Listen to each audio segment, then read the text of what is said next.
Mike Mulligan and the Steam Shovel, written by Virginia Lee Burton. Mike Mulligan had a steam shovel, a beautiful red steam shovel. Her name was Mary Ann. Mike Mulligan was very proud of Mary Ann. He always said that she could dig as much in a day as 100 men could dig in a week. But he had never been quite sure that this was true. Mike Mulligan and Mary Ann had been digging together for years and years. Mike Mulligan took such good care of Mary Ann that she never grew old.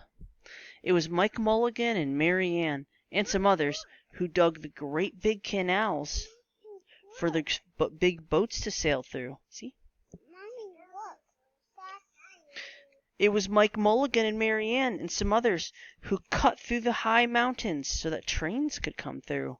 See? They're digging through the mountains so they can make train tracks.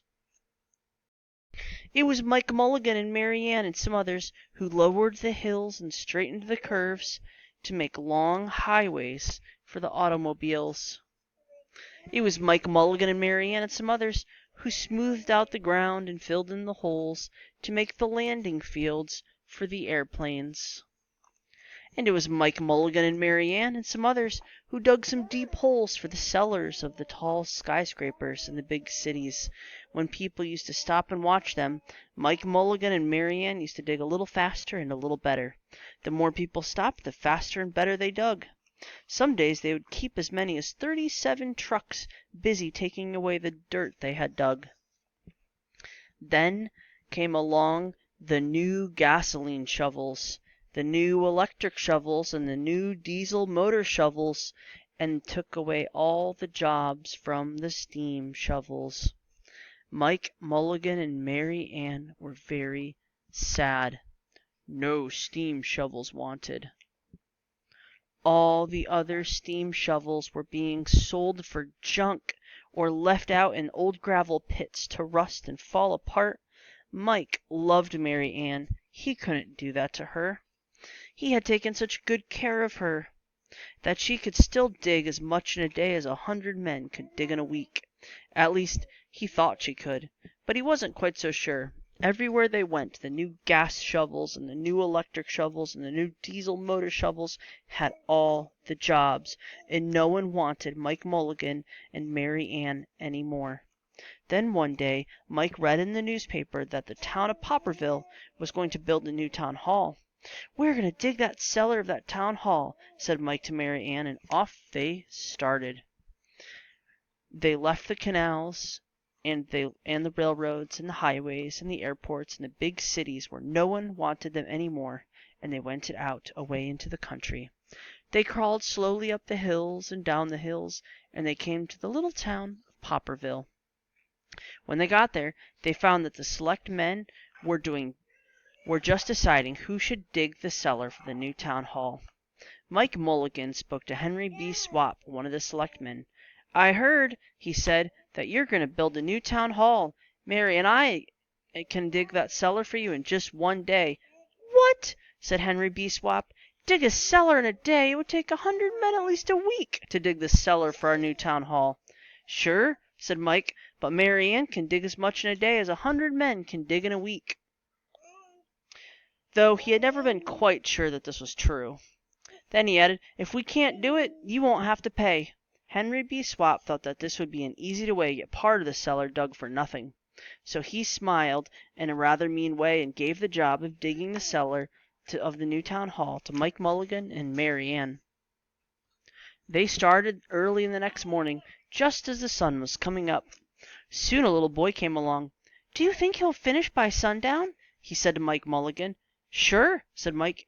"If you stand and watch us, we always work faster and better when someone's watching us." So the little boy stayed to watch.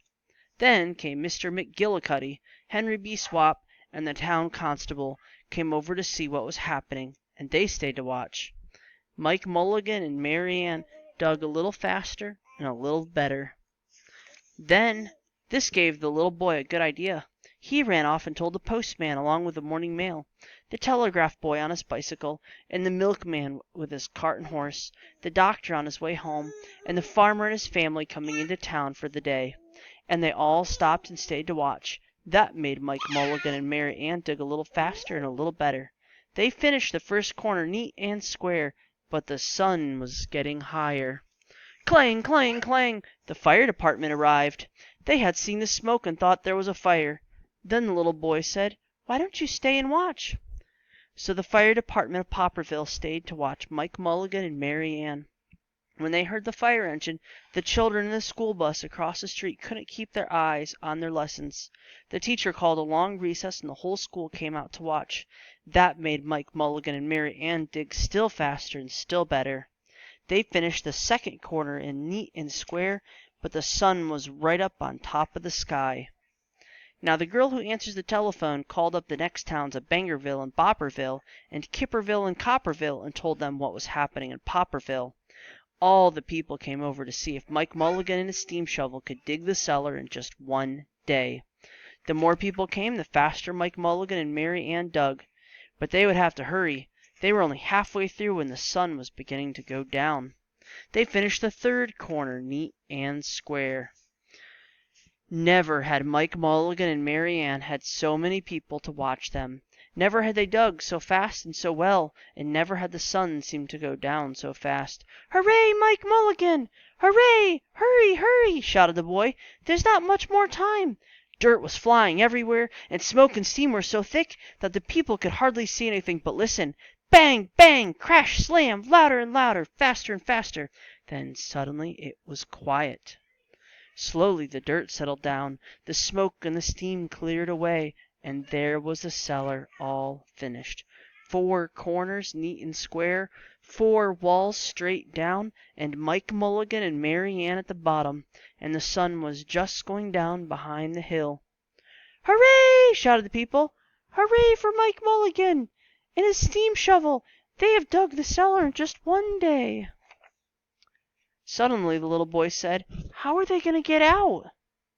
"That's right," said Miss McGillicuddy to Henry B. Swap. "How's he going to get a steam shovel out?" Henry B. Swap didn't answer, but he smiled in a rather mean way. Then everybody said, "How are they going to get out? Hi, Mike Mulligan. How are you going to get your steam shovel out?" Mike Mulligan looked around at the 4 square walls and the 4 square corners, and he said, "We've dug so fast and we've dug so well that we've quite forgotten to leave a way out." Nothing like this had ever happened to Mike Mulligan and Mary Ann before, and they didn't know what to do. Nothing like this had ever happened in Popperville, and everybody just stared talking at once, and everybody had a different idea, and everybody thought that his idea was the best, and they talked and they talked and they argued and they fought till they were worn out, and still no one knew how to get Mike Mulligan and Mary Ann out of the cellar they had dug. Then Henry B. Swap had said, "The job isn't finished because Mary Ann isn't out of the cellar, so Mike Mulligan won't get paid," and he smiled again in a rather mean way. Now the little boy who had been keeping very quiet had another good idea, and he said, "Why couldn't we leave Mary Ann in the cellar and build the new town hall above her? Let her be the furnace for the new town hall, and let Mike Mulligan be the janitor.